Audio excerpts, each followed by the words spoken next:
Hello everyone. Today we're going to talk a little bit about on-page SEO and specifically SEO content creation.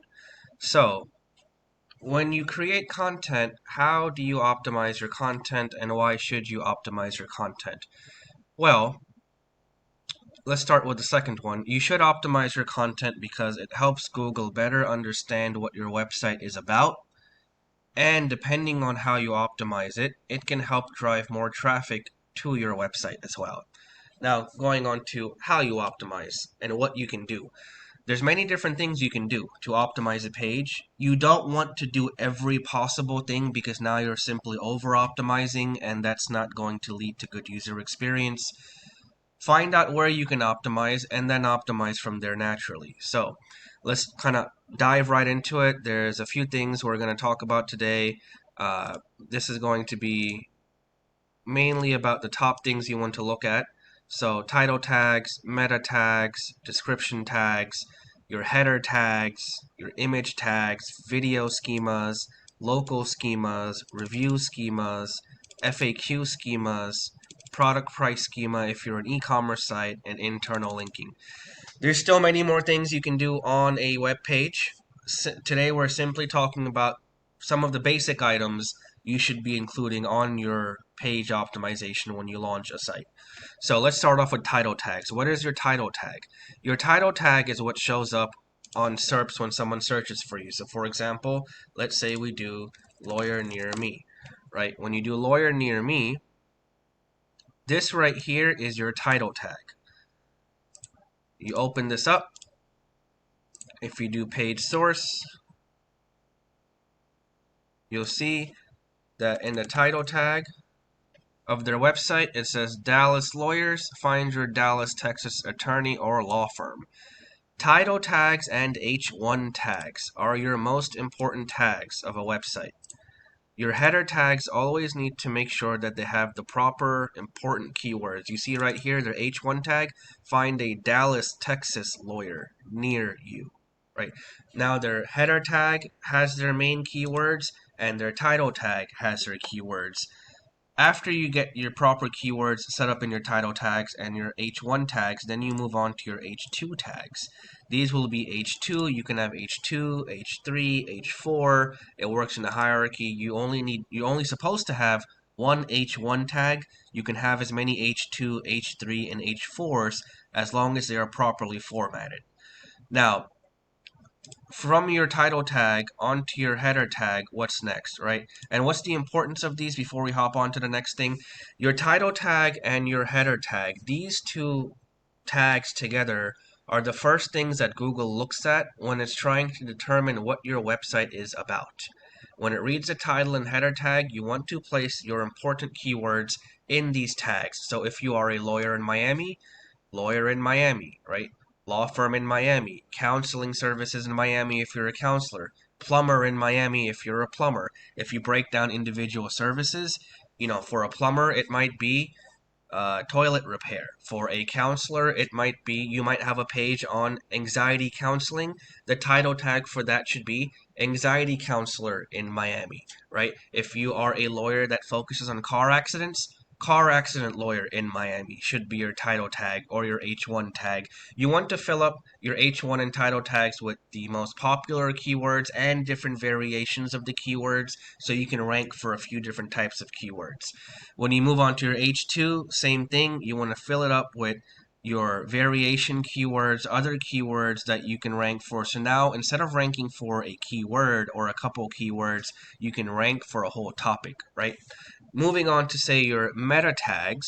Meta tags might be something like your meta descriptions, right? Your meta tags can be connected to products, to your web page. So let's talk about your description tags for a second here. Again, lawyer near me. If we go online and type this, then we're going to see this right here. This is your meta description. So even when you're setting up your website, after you set up your title tag, you want to have a proper meta description set up. This you would set up depending on what type of website you're using, if it's WordPress, if it's Shopify. They have different sections where you can go in and set up your meta description. Now, why do you want to set this up? Back in the day, Google used to look at your meta descriptions and rank you. That was one of the ranking factors they used to look at. These days, they don't really look at that as much because people went in and they started stuffing them, right? When you create something and someone abuses it, Google's going to take it away. So now, instead of using this to rank higher, and it still does help you rank higher, and here's how. Indirectly, it helps you because when you have a good meta description, even if you don't rank number 1 or 2, their meta description trails off, right? If you are taking advantage of this space over here, even if you rank underneath your competition, if you have a good script over here, good content, something that attracts your user, now you can get them to click on your website instead of the website above you. That in turn increases your click-through rate, right? If your click-through rate increases, that's something Google will look at. If they see that you have a higher click-through rate versus the guy on top of you, they may just bump you on top of him because they feel that people like your website better. They're more attracted to your website and they want to rank you higher because people like your website instead of the guy that ranks on top. So an indirect way how meta descriptions can help you rank higher and drive more click-through rates.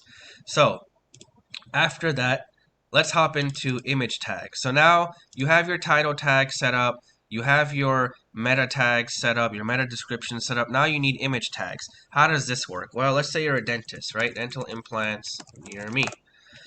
If you offer dental implants and you're in a very competitive niche, you're going to have images on your website, and what you will want to do is add alt tags to these images. In this case, these guys do not have one here. Let's see, perhaps here. There we go, an image, right? Let's check this, inspect this image, and we should see an alt tag right here. You see, single tooth replacement, alt tag. Now, what does this do? Now, they could have optimized this a little bit better. It could have said something like, we offer single tooth replacement in XYZ city, wherever they are located. This is kind of the old way to do it, right? Just putting keywords. You want to provide some good information on here. This way, when someone is scanning the website, if a bot is scanning the website, sometimes for people that can't read, if they use audio devices, if that scans this image, it will give them a proper sentence instead of just single tooth replacement, right? So what happens is when Google crawls your website and they see an image, sometimes they can't understand what this image is. When you place an alt tag, it's going to help them understand, and it'll help them understand what your website and your web page is also about, thus giving it a little bit of a boost in rankings. Now, where does this also come in handy? This is very important for e-commerce websites. Because when you are an e-commerce website, say Amazon.com, let's see if they may not even need this, but let's say, okay, stylus for laptop, right? If you're looking for a stylus, let's say we click over here, right? I'm going to right click, inspect. Do they have an alt tag? Image alt, right there, right? Now if I take this, look, they have a very long one. If I go in here and type this in here, and I go to images, what's going to pop up? Amazon, right there. Now, how does this come in handy to you? Well, let's say you sell rings for women, right? Rose gold women ring with 1 carat diamond. Boom. Let's say you have that alt text. Maybe on the shopping side, people don't read as much. They want to just scroll through all the images, right? Where's all the pretty rings that we can find? Well, maybe if you added an image alt tag, it'll start showing up on the images. This you don't even have to pay for, right? There's no you don't have to run paid ads to show up on the image section. Now, maybe you show up over here. Boom. Look at this. A nice picture. We click on this, come to their website. Let's inspect it. Let's see if they have an image alt tag, right? A lot of text on this one here. Alt. Oh, image alt. They do have an image alt tag. It's just taking me a second to find it.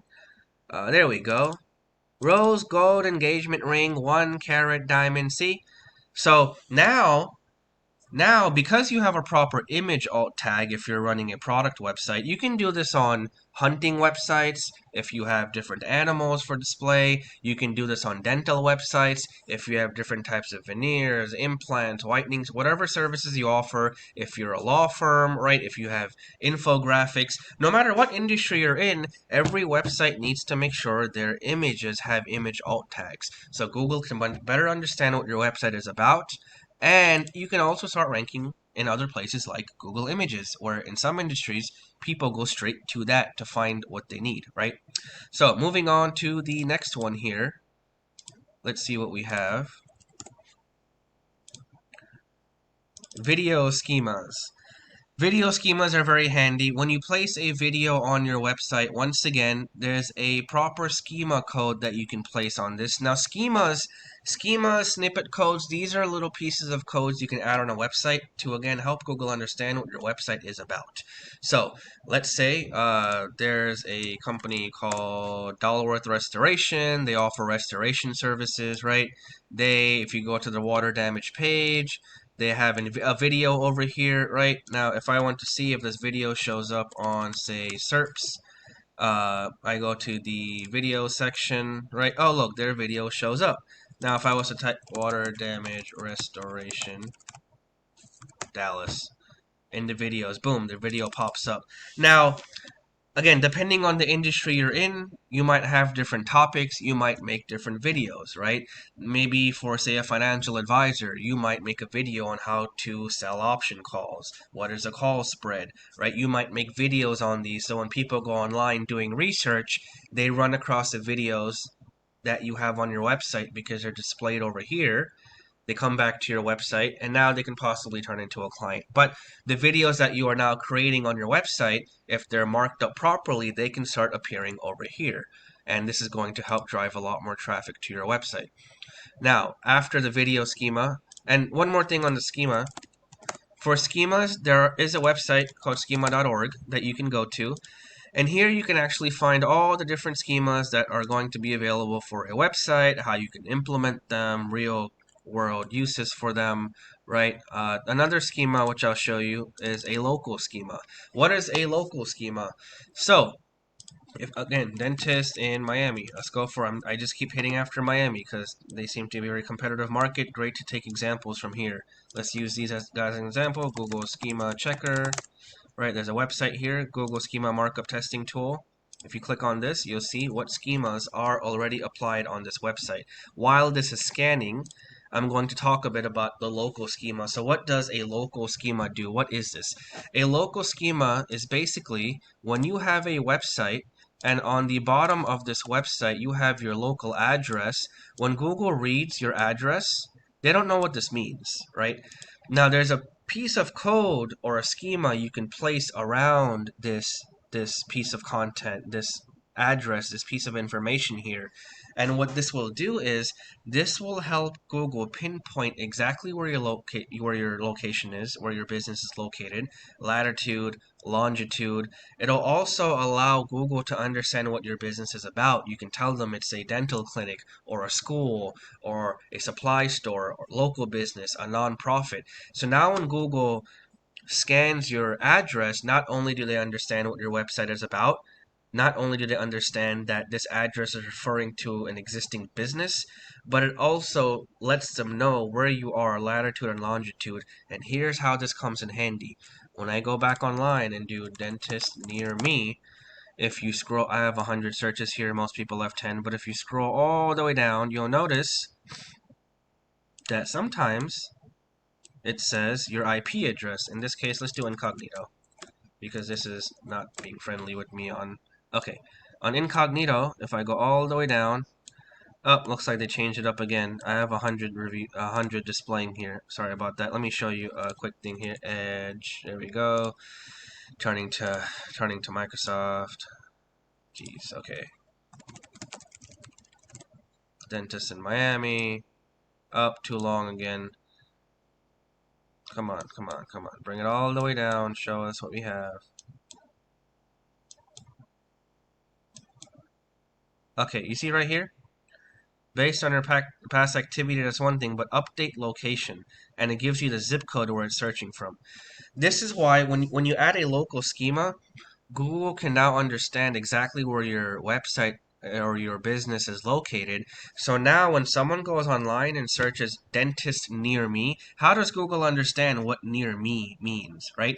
They take the latitude and longitude schema from your website, match it up with the searcher's zip code or latitude and longitude. They connect the two, and now they can tell if a searcher is within your proximity. Look at this, use precise location, right? I didn't see this right on the top. I'm searching all on the bottom for some reason. But this right here is why a local schema is very important. You can set this up simply as just, local schema generator. There's a few generators out there. I like this one, micro data generator. Right, you can come in here and you can fill out what type of business you have. Business name, address, city, right? Anything you need over here. And then you come down your latitude and longitude. Let's do random numbers right now. And it's going to spit out an HTML code you can go pop on the bottom of your website, or a JSON code which you can use if you're using Google Tag Manager.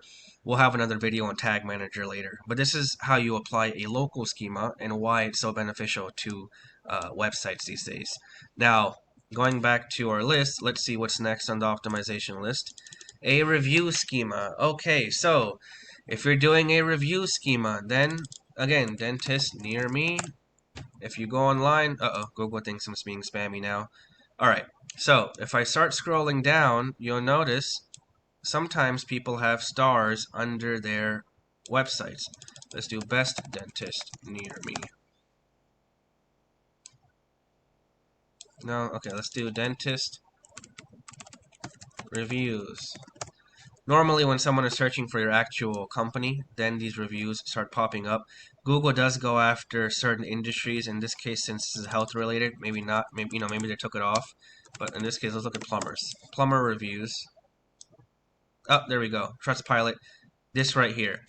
How do you get this to show up? There's something called a review schema, right? So you can place a snippet code around the reviews and testimonials of your website, and if it's properly set up, then Google will pick it up. This website that we ran earlier finished scanning, and you can see they have a local business schema on their website. And what is this doing? Well, when Google crawls their website with that code we spoke about earlier, they'll see it's a dentist. Right, here's the name of the dentist, the alternate name. When they come down, they can see the pricing, right? $2 signs, a description of the phone number, and voila, right here, the address and the geo coordinates, right? So when someone goes and searches for dentist near me and they're located near this dentist, they're more likely to show up on Google search engine because they have the proper local schemas installed, and it's easier for Google to figure out where they are and what they do. So going back to what we were just speaking about before this, on your review schemas come in very handy because now even if you don't rank number 1, even if you don't rank number 2, if you're ranking number 3 or 4 but you have a review schema and you have those little stars showing up underneath your website, someone may click on this instead of this because there's something sticking out, right? It's catching your attention. So let's see, after we scanned this new website, if anything pops up.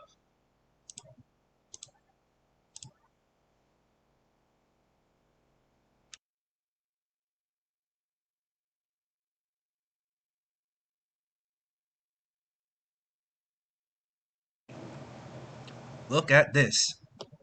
25 valid schemas.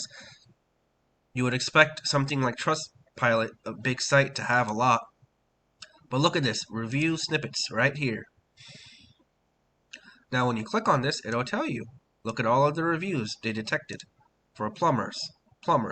Look at the item that was reviewed. The telephone number. The type, right? It's a review. The person. The ratings. So this right here, best rating, worst rating. This right here is what helps those stars show up. And again, you can use schema.org. It'll show you how to generate these review schemas. If you're using something like WordPress, you can download a plugin If you download a plugin like Yoast or another plugin that generates your schemas for you, then that's going to help you display these schemas without you having to do too much coding or work on your end. But this is why you need schema codes or reviews and testimonials on your content in your pages. Moving on to the next one is going to be FAQ schemas. These came out pretty recently, maybe about a year and a half ago. Not that recent, but pretty recent compared to the rest of these. FAQ schemas, one of my favorite schemas. When you go online and you ever see a website that has these things popping up underneath, this is due to an FAQ schema. So on ours, we have a page about schema code, and you can see the FAQ schema we applied to this page is appearing. So when we click on this, you'll see if you scroll down, here's the FAQ section, right? You have an FAQ section over here, and there is a special piece of code you can place on this page. And in this one, I believe we only put the schema code for the FAQs on this page to test it out. But what happens is when you place that FAQ schema, when someone goes online looking for your service, now if you already rank on page 1, you can take up more real estate on the first page. What does that mean? Well, again, best lawyers near me.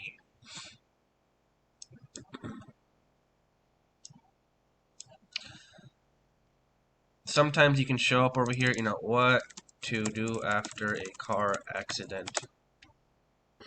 If you are a car accident lawyer and you have, boom, look, Progressive has this. What to do after a car accident. I don't know why more lawyers aren't using it. Oh, wait, Wallet Hub, okay, blogging site. Oh, look at that. So it looks like a lot of lawyers are not really using this right now. Something that, oh, there, the first guy is. But when you have a proper FAQ schema, here's what happens. You can show up on Google with these underneath your actual website. And why does this help? You take up more real estate on page 1. Once again, even if you're not ranking number 1, if you rank number 2 or 3, if you take up more real estate, if you have something that's attracting people to you, right? Increasing your click-through rates, this is still going to help you, not only with rankings, but with click-through rates and just driving more people to your website. Now, if you add the FAQ schemas, another handy thing is even if you do not rank on page 1, you can sometimes show up on these info boxes. So HarleyLawTX.com is on the info box, but they're not ranking anywhere organically. So even though they're not on page 1 organically, they can still make it to page 1 through an info box because they have a proper FAQ schema markup set up on their website. And then down here, people also ask, right? You can start showing up on this section over here, even if you don't rank on page 1. Rector Law Firm, they were not on page 1 organically, but technically they're on page 1 because they're in an info box or an FAQ box. This is why FAQ schemas are probably one of the most useful and important tools that Google has introduced for SEOs, because now you can answer people's questions, and the better you are at answering people's questions, the more likely it is that Google will rank your website and your clients or customers will find you. So FAQ schema is very important. This is why you should be using these on most of your pages if possible. You no longer need to create a 2,000 word page. Keep this in mind. There are so many ways to optimize your website. There are so many schema codes available. As long as you're focused on providing good quality, user-friendly content, a good user experience, and just leveraging some of these schema codes, you can have a very well optimized page that can rank without having to fill it with 10, blogs or 10 junk paragraphs and 2,000 words and 3,000 words. This happens a lot in the law firm industry. If you ever notice, any law firm, if they've been doing marketing since like 2005 or 2007, if I do something as simple as Dallas lawyer, right, or Dallas personal injury lawyer, if I go down, we've worked with some of these guys actually, but let's just click on one random one for now. If I go on his website, and if I go on, I promise you it's going to be like 2,000 words. All of this content. Oh, they're using FAQs though. Good job. All of this content They're going. You have to maybe be a little aggressive on this industry just because of how many people are doing it. If FAQs are great, but once again, if somebody abuses it and everybody starts doing it, they don't help you that much anymore. But look at all of this content here. Do you really need all of this content? Sometimes, if it makes sense, sure. But there's a lot of ways you can just have maybe just this much content. That's it. All you need. And then maybe you have some FAQ schemas, your local schemas, your review snippets, a nice user-friendly page, and you no longer need to have a very long page. You can apply some schemas, have a short page, a nice page, and it'll still rank very well. So now hopping on to our next one, we have product and price schemas. This is if you are an e-commerce website. Right? If we do, let's say, men's rings for sale. If you mark up your website properly and you submit your products to merchant services, which we'll get into in another video, you can start showing up on Google Shopping without spending a single dime, right? The ones up here, you see some of these are ads, but some of these are not. And so you can rank up here without spending a single penny on any ads. You just need to optimize your product pages properly. And we'll get into Google merchant services and shopping in another video. But coming back to this, let's say you do men's rings for sale. If I scroll down, you'll start seeing pricing schemas being displayed over here. So let's see if we can find any pricing schemas. Oh, there we go. Before I go away, we found one. Ta-da! So, now when you are listing products and you are optimizing them properly, some people might go to images and might find your ring through the image section because you already have your image alt tag. Some people might go through shopping and find your image through shopping if you set up Google Merchant Services. Some people might go the old school traditional route and they may just go down the original list of SERPs, right? Search results, and they may start looking at the website that show up here. And voila, whoever this is, firstdips.com, good job. Not only is your image showing up, you have two links showing up, but you also have the price of your product showing up before they click on your product. Why is this important? A lot of dealerships do this as well. Here's another schema markup for a date. You can see when it was published. And when you put schema markups like this on, say, blogs, your blogs tend to rank higher because it's more relevant and fresh content. Coming back to this schema for products and pricing, the reason this is good, again, once again, it helps Google understand what your users are looking for. So on the shopping side, if they're filtering through pricing, it's not going to display your image if it's not needed to them, right?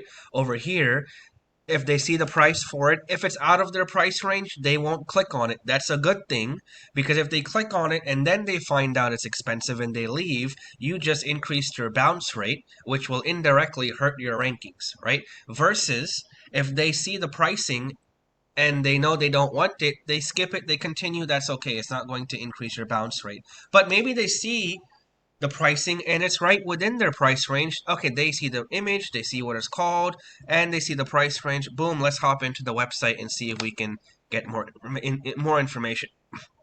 Excuse me, more information on this ring, right? So this is why a product schema is so important. If I do Toyota for sale near me,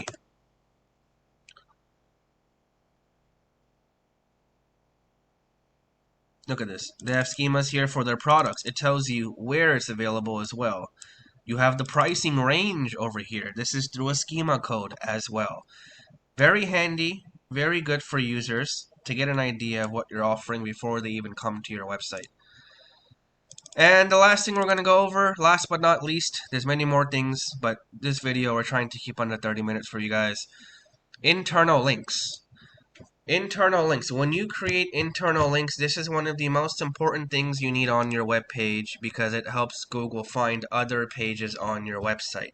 Let's do something like dentist, and we'll do Dallas now since that's where I am right now. We gave Miami enough promo for today's video. All right, let's look at midtowndentistry.dallas.com.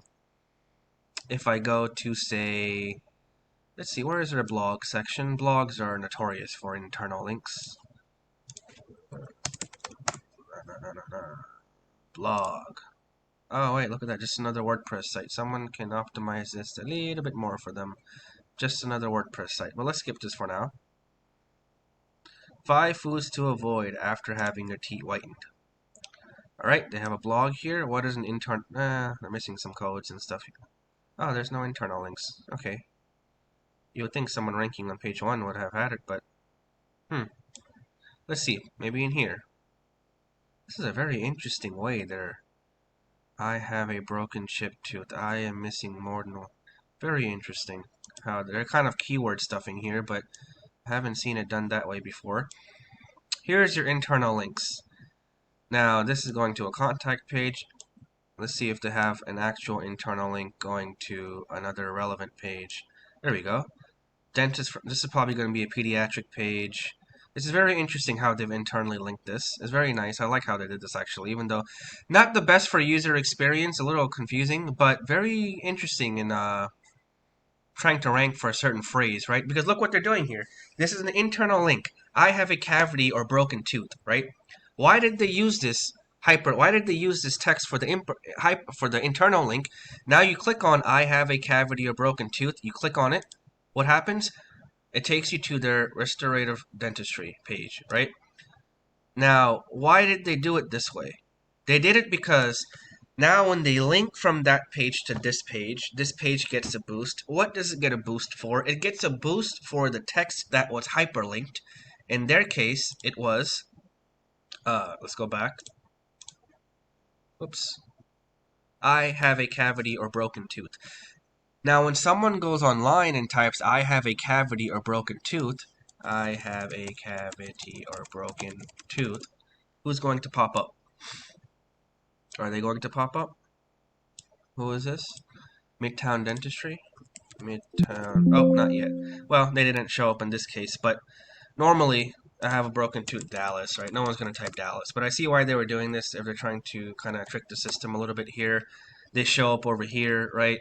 So in Dallas, they do show up when someone types, I have a broken cavity or tooth in Dallas. A very interesting way, a little spammy, but the idea here is when you link from one page to another, that's an internal link, and you want to link using certain phrases that the person might be searching for. So, for example, if you offer dental implants, right? See, I don't like this way because you can't even find what service they're offering. Okay, dental implants. If you want to link to the dental implants page, you might write a blog called 5 Ways to Take Care of Your Dental Implants, and within that text you might have a hyperlink that says, get dental implants and links back to your dental implants page. That's helping Google when it scans that first page find this page, and also helps them understand what this page is about because there's a keyword linking to this page with a certain phrase in there. So this is why internal links are so important. Don't do it as, don't keyword stuff it like these guys did. There's better ways to do it out there, but this is the importance of internal links. This is how Google can help, or how you can help Google find other pages within your website. So if we do, on-page SEO, internal linking, if we come in here, boom, we link to our white label. So we also offer internal linking as a service for our white label SEO partners. Boom, you click on it, it takes you to the white label page, right? Well, now it helps Google find the white label page because we're linking to this page with the hyperlink white label services. This is going to, again, give it another boost in search engines for white label SEO services, right?